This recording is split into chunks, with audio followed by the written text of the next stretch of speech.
Hi, everyone. Thanks for having me and inviting me over here to talk to you a little bit about the work that I have been leading with a group of collaborators in Ontario, where we've been trying to also look at some of the same indicators that you've been looking at here in the US around opioid use and abuse and addiction, and what that really means from a public health perspective and what it means from a policy perspective as to how we can start to try and grapple with this issue. And I thought that what I'd do is just start off by doing a quick comparison of the state of opioid prescribing in Ontario, because I think it will be important to kind of highlight where there are some parallels with what we've already seen presented today in the United States. And then also talk a little bit about some of the policy decision making that has happened in Canada, and specifically some of the research that we've done to either evaluate the impact of those policies both within Ontario or Canada, but also what it means for the United States. So I thought that you'd be bored if I just talk about Canada the whole time. And I think that there are some really important, as I've done more and more research in this area, we share a huge border. We have a lot of similar issues in this area.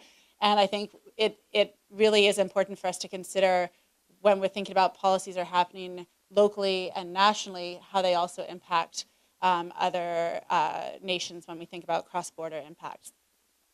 So just to give you a very quick sense of opioid prescribing, this really is similar to what was presented earlier by Grant in terms of what happened in the United States. We've seen increasing rates of use of opioid prescriptions in Ontario.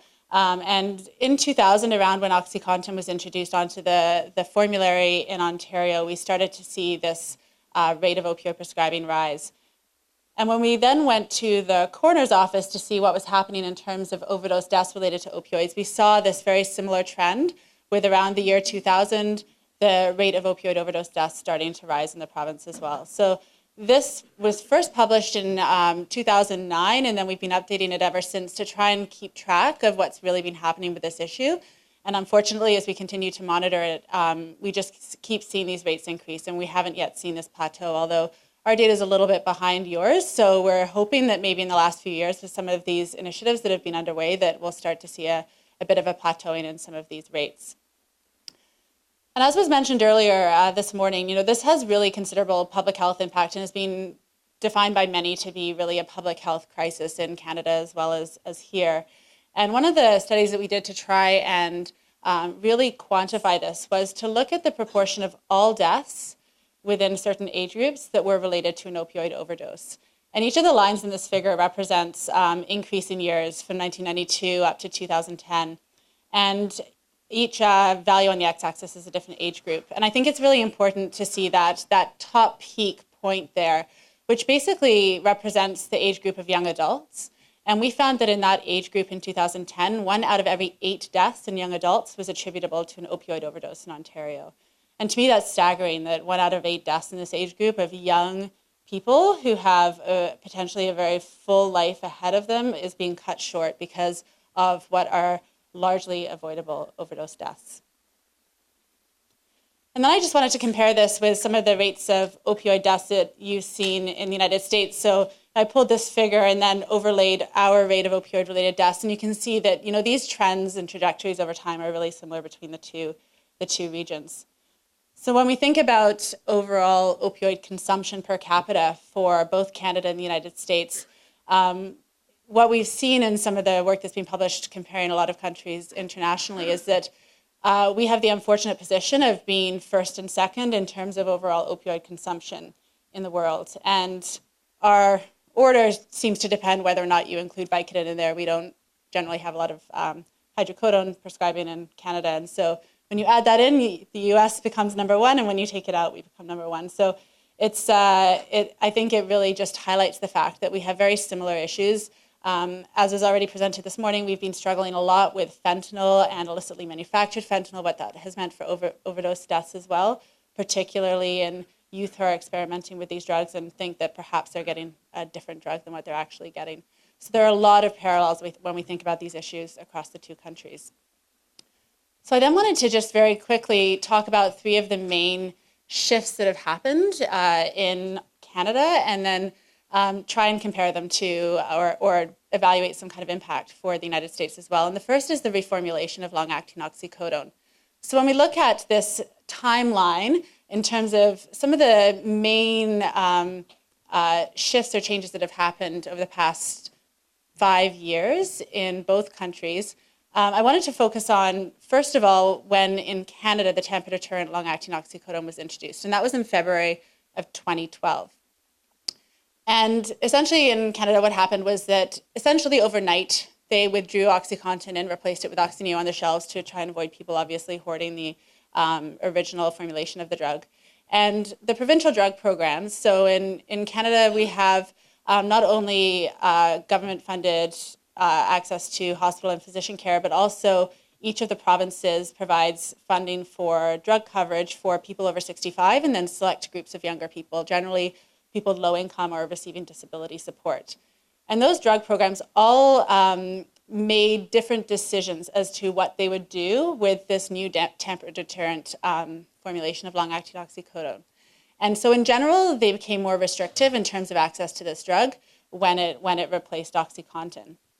And so when we looked at the trends in terms of overall milligrams of morphine equivalent dispensing of long-acting opioids in Canada around this time, that vertical line represents when Oxyneo was introduced. And you see this rapid, dramatic drop in dispensing of long-acting oxycodone. And then you see that green line, which is the hydromorphone use, start to respond. So what we saw was really a bit of a response in terms of increased dispensing of hydromorphone in response to some of the reductions in long-acting oxycodone, although not to the same degree as the reduction. So we didn't see an equal increase in hydromorphone as we did in the reductions in oxycodone.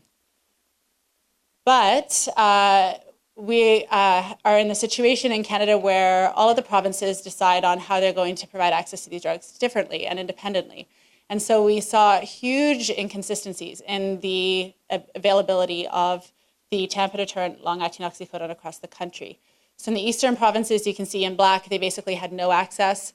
There are a couple of provinces, including Quebec, that basically had unfettered access to it. And then other provinces that had various degrees of restrictions on these drugs.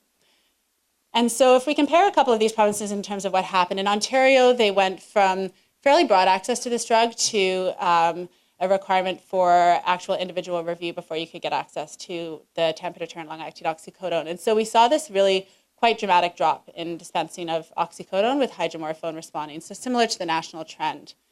But then when we look at Manitoba, where they already had pretty broad access to oxycodone and they didn't make any changes when the tamper-deterrent formulation was brought in, we didn't really see such a shift in trends in prescribing. So it really highlights how the different decisions that were made at the local and provincial levels in terms of access to these drugs drove overall trends in the prescribing and the habits of prescribing for clinicians who are writing prescriptions for these drugs in the various provinces.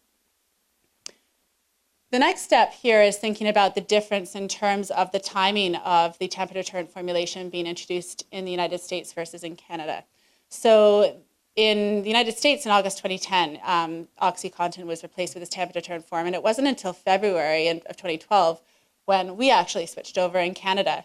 And so there was this underlying question of what really happened in that time in between, because there's obviously people in the States who no longer have access to OxyContin, who are potentially misusing and abusing this drug, and we're looking for a source. And you just have to cross the border into Canada, and it's freely available at pharmacies everywhere. And so we wanted to design a study to look at whether or not dispensing of OxyContin in areas in Canada close to the US border actually increased after the tamper-deterrent form was introduced in the United States. And so what we did was we looked specifically just in the province of Ontario, and we identified areas of pharmacies close to border crossings. So they had to be regions that had at least 5 pharmacies in them. And generally it was a city that was at a border crossing on the Canadian side of the border. And so we identified 6 border crossings. We grouped together the Rainbow Bridge and Whirlpool Rapids Bridge just because they were so close together geographically. So we ended up with 5 different prescribing regions that were very close to the US-Canada border. And what we did was we measured the number of OxyContin tablets that were dispensed at each of these, in each of these regions over the period of time where there was this difference in availability. And this is what we found. So each of these lines represents a different border crossing. And the one that obviously stands out is the Detroit-Windsor Tunnel. So this first line here represents the time at which the tamper-deterrent form was introduced in the United States. And what was interesting was several months after this happened, Purdue in Canada actually noticed these increased sales. And they did notify the regulators in Canada that this could potentially be some cross-border seeking of this drug. And so what happened was both the College for Pharmacists and for Physicians sent out warning letters to their constituents in the general area of Windsor to suggest to them that this could be happening and that they should be cautious with their prescribing. And so this red bar that is now on the graph identifies when that happened. And you can see that immediately, essentially, after that happened, you see this drop in dispensing of these drugs. So when we looked at this overall peak and what that meant in terms of excess dispensing of OxyContin, we found that it equated to about 250,000 OxyContin tablets that were dispensed in excess of what we would have otherwise expected over this period of about a year, where there was this difference in accessibility and where it was still not entirely recognized and dealt with. So I think this is really interesting finding to us.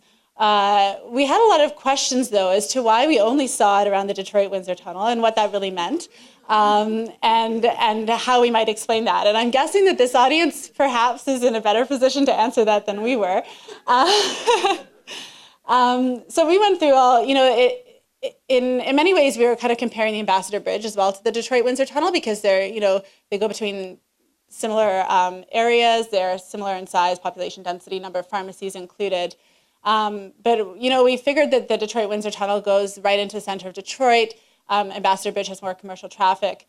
And afterwards, when we were discussing this with certain people who were kind of operating or law enforcement within the Windsor area, it did seem as though this wasn't an issue of a large number of prescribers dispensing a small amount of excess OxyContin, but was really likely driven by a small number of prescribers who were working with people who were trafficking the drug across the border and actually intentionally writing large amounts of prescriptions for large amounts of these drugs with the explicit knowledge and intent that it was crossing the border.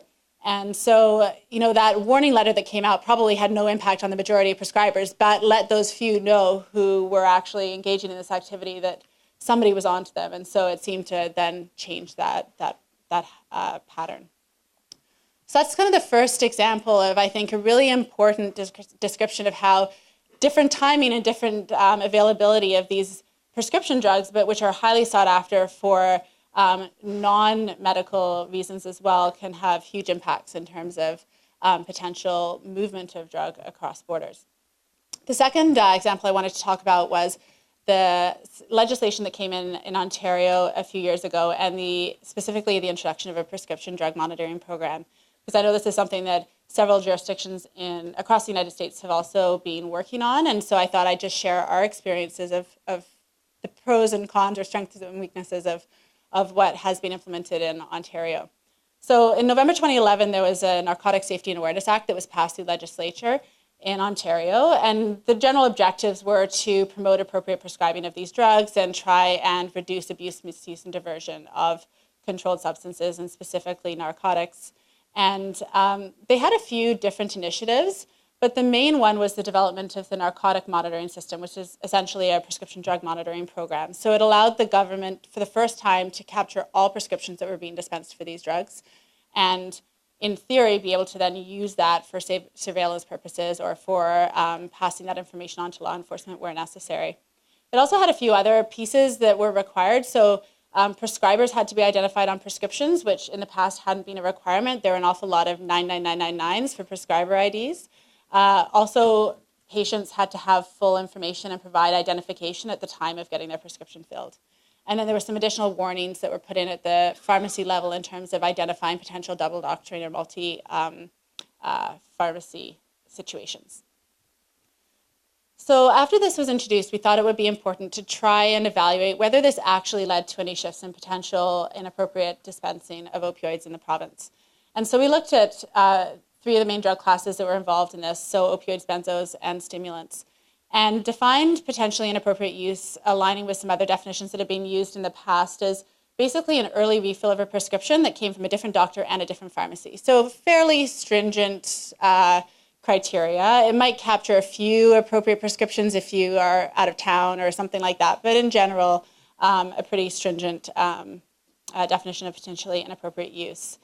And so this is what we found. The blue line represents the opioid, the percent of all opioid prescriptions that were deemed to be potentially inappropriate. So you can see overall that there wasn't a huge prevalence in general. It was about 2% of opioid prescriptions prior to the introduction of this program that had met this definition.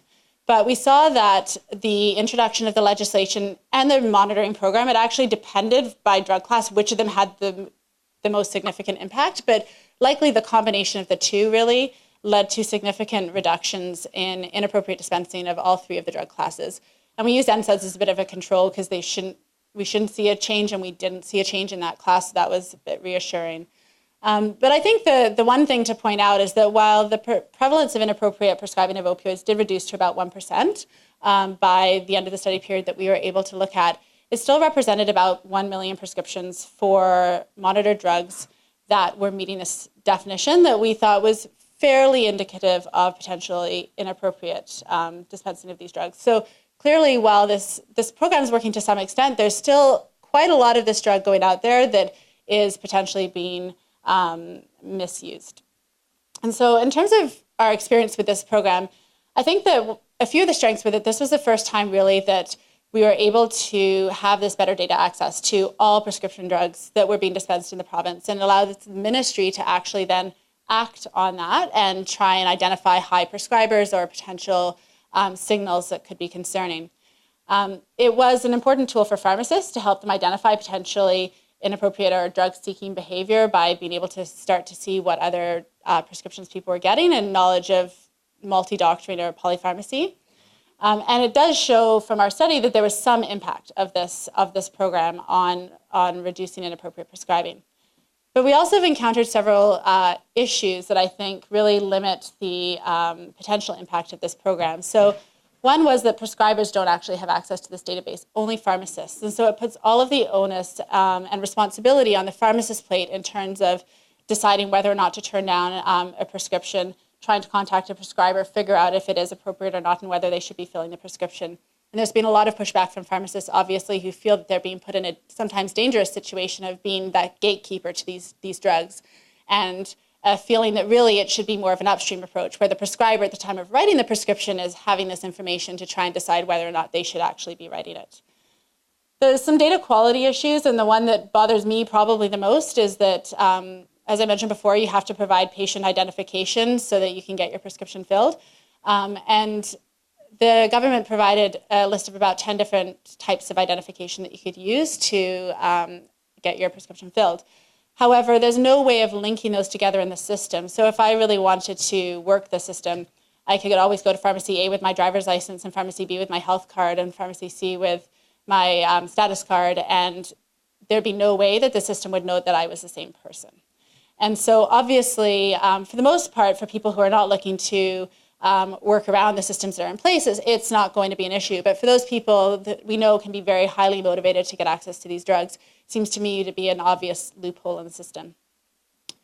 And then there's the issue of data monitoring. So what is the government actually doing with this data? And there was a lot of question as to whether they actually felt that they were in a position to share this data with law enforcement, and were they in a position to be potentially putting, getting prescribers, having them be investigated by the college, who's responsible for the monitoring and surveillance. They don't really have the capacity internally at the ministry to do this in an ongoing way, but researchers aren't really being getting access to the data. And so there's this huge repository of data and not a lot actually happening to monitor it. So to me, that's an obvious kind of next step that really needs to be worked on.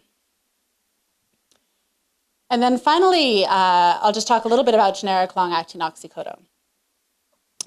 So as many of you probably know, the patents expired for OxyContin around 2012 and 2013. It did differ between the countries again. So there was this question of what the different decisions would be on the part of the FDA and Health Canada. And the two countries came to completely different decisions. So in Canada, Health Canada approved generic long-acting oxycodone. They said it was basically equivalent to OxyContin, which they'd already approved, so they saw no reason to make a different decision in that case. Whereas in the US, the feeling on the FDA's part was that the potential risks outweighed the benefits, and so they would not allow generic long-acting oxycodone. And so since the introduction of generics, we thought it would be really important to track what the actual uptake was of these drugs. It's important to note that for the most part, in most provinces, the provincial drug programs did not allow for access to the generic formulations of the drug, but they were still available if you wanted to pay for these drugs with cash or if you had a private drug insurer. And so what we saw was about, by the end of 2013, about 20% of all long-acting oxycodone prescriptions that were dispensed were for the generic formulation, with the rest being for the tamper-deterrent form. But again, like I said, all the provinces differ. And so we saw that in Ontario, where the provincial drug program said no access to the generics, we saw very little uptake of the generics in general. So just in general, pharmacies weren't making this drug available. And so there was only about 13% uptake of the generic oxycodone in Ontario. Whereas in Quebec, they made a very different decision. And their decision was that the government would only reimburse up to the cost of the generic drug. So if you wanted a tamper-deterrent form, you had to pay the difference in price between the cost of the generic long-acting oxycodone and the cost of the tamper-deterrent form, which obviously is a disincentive towards using the tamper-deterrent form. And so we saw that almost half of long-acting oxycodone in that province is now for the generic form. So I think this is another really interesting indication of how the different policies and decisions of policymakers across the country have led to differential uptake of what could potentially be a harmful drug. And then very quickly, in terms of implications for the US, we thought we'd replicate what we did for that last study where I showed you the Detroit-Windsor Tunnel situation to see whether or not the concerns around generic oxycodone moving across the border into the US were founded. And so in this case, we decided to, what the heck, let's do the whole country. So we looked at all of the different border crossings across the country. There are a lot of them, and so we ended up grouping them into 50 prescribing regions that were along the border and measurable. And then we looked at the uptake of generic long-acting oxycodone over time. And I've grouped all of the prescribing regions in each province together because you don't want to see 50 lines on a figure. But you can see that in general, we didn't actually see anything like the situation of the Detroit-Windsor Tunnel from before around the movement of generic long-acting oxycodone across the border, or at least high dispensing rates close to border regions. We just didn't see that same pattern. So we thought that was interesting and a little bit reassuring. Although I think that we need to also think about the fact that we're really only monitoring dispensed drugs in these evaluations. And there have been some data that have tried to look at losses and thefts of these drugs. And so the purple line in this figure represents losses and thefts of the generic long-acting oxycodone. And you can see that there have been a few spikes over time related to these drugs. And so whether they're being used in Canada or across the border, we don't know. But obviously, just looking at what's dispensed isn't the only option. We have to also think about what's being lost in the pipeline even earlier on. So finally, just in the last couple of minutes, I think that the main message that I wanted to try and get across in this talk is that I think there's a lot that we've learned, and there's a lot more that we still have to continue to work on. We know that opioid use and abuse continues to be a public health issue, and that crosses borders. That's an issue in Canada and the United States. But I think what has been underappreciated in the past is the policy impacts across borders, whether it be state borders, provincial borders, or international borders, and how those can really drive some of the issues and really have to be taken into account so that people are talking to one another and understand how what happens in one region is going to impact those in another region.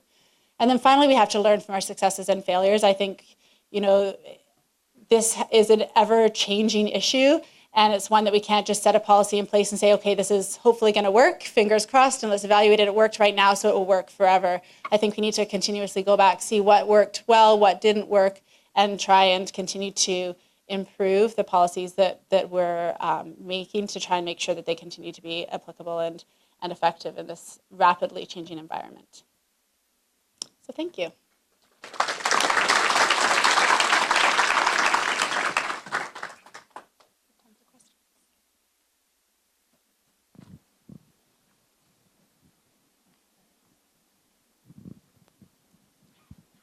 I'm curious, do you have any hypotheses as to why some policy changes would impact cross-border trafficking and other policy changes wouldn't. So the difference between the OxyContin and then the generic kind of situation. I think it's tough. I think that likely when you see that high level of prescribing that we saw around the Detroit-Windsor Tunnel, it's not going to be this widespread incremental increase by a lot of prescribers. It's really going to be indicative of a few people who are trying to make money or are somehow being pulled into this situation of having to dispense these drugs and provide them to people who are trafficking them. So I think that what we saw was that in that one situation, there was a pocket of something going on there. And what happened maybe with the generics is that law enforcement was able to identify those, and that just didn't occur. We were also concerned that maybe, some of these border crossings are very rural, and so maybe some of the actually elevated dispensing is happening from bigger cities that are a little bit further from the border, but are maybe where it's easier. You don't only have a few pharmacies where it's going to be kind of obvious if there's a sudden elevation, but maybe it's those cities that are a couple hours away that are seeing more elevated prescribing, and those signals can be harder to identify when they're in those larger cities just because there's so much dispensing already. A little bit extra might not actually show up in the data. Really a great talk, really important work. So can you comment some more about the suggestion that you had that focus on the Detroit-Windsor border and the response with letters being sent out to providers may have decreased the number of high prescribers from prescribing those medications? What other things can be done on the provider side that might actually change the curve a bit? That's a hard question to answer because it really comes back to whether or not these are a lot of prescribers who are doing it unknowingly, and in which case it's a bit of an education. Those letters are important, going out to a large number of prescribers saying, hey, you might notice a few more people coming in with prescriptions that are from out of town or from across the border, and you might want to be have some extra caution when thinking about filling those, as opposed to when you have a few people who know exactly what they're doing. And in that case, I think it's less so letters and it's more so just once they know that somebody's noticed. And so then it's having these surveillance mechanisms in place where we're not relying on drug companies to do that surveillance for us, but that we have surveillance in place where we can identify those signals early on so that we can try and address it as quickly as possible.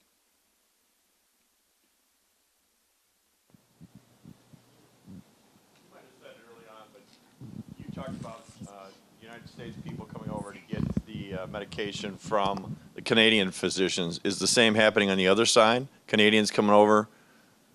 It could be, but we seem to be in a situation where Canada always has better drugs. I don't know if that's the right way to turn it, but we had OxyContin longer, we have generic, and the States doesn't. So it seems like the obvious direction would be people coming from the States across the border. We haven't done any research to look at the opposite, just because our kind of hypothesis was that people would be looking for the non-tamper-deterrent products. Well, and one of the reasons that a lot of folks were going to Canada was because the medications were less expensive, and so you could get more for your money by going to Canada. But it seems as though that has declined. Like, I don't hear as many people talking about getting medications. Was there a regulatory change that they're not filling any medications like they were before? Or did something else happen? Because it was a big thing before and now it's not so much. I don't think there was a regulatory change. I think that at least once the Tamper-deterrent formulation came in for the long-acting oxycodone, it kind of took away maybe part of the drive to cross the border. I don't really know the answer to that question, and I suspect that there still is some movement across the border, especially of these generic forms of the drug, and that we're just not able to identify it either because it's so widespread or just happening in a very localized region that we haven't noticed, or that it's happening before basically the dispensing point and it's happening in terms of losses and thefts and earlier on in the supply chain.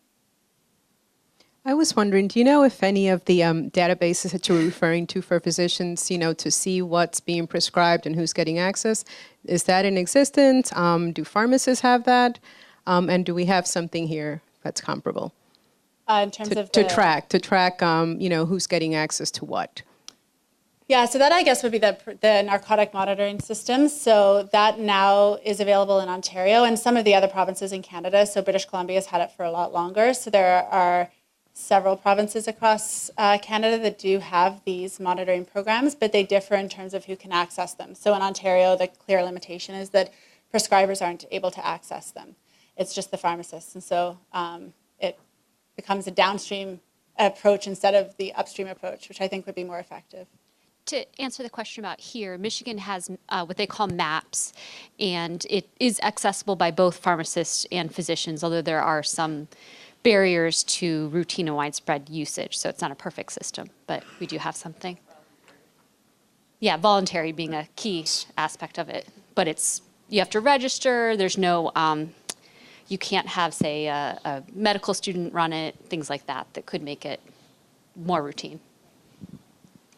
We have a question from those that are watching on webcast. Can you tell us more about substance abuse treatment access in Canada and how people might actually get help for their problems? Sure. So the main approach is through methadone maintenance programs, and that is also publicly funded if you meet the eligibility criteria for receiving public drug coverage. So there's some access. There is a lot. There has been some question as to whether that access is good enough, whether there should be broader access to alternatives like buprenorphine, especially when we have a lot of really rural areas where access to methadone clinics can be quite difficult. So there's definitely access, but there are always ways to improve.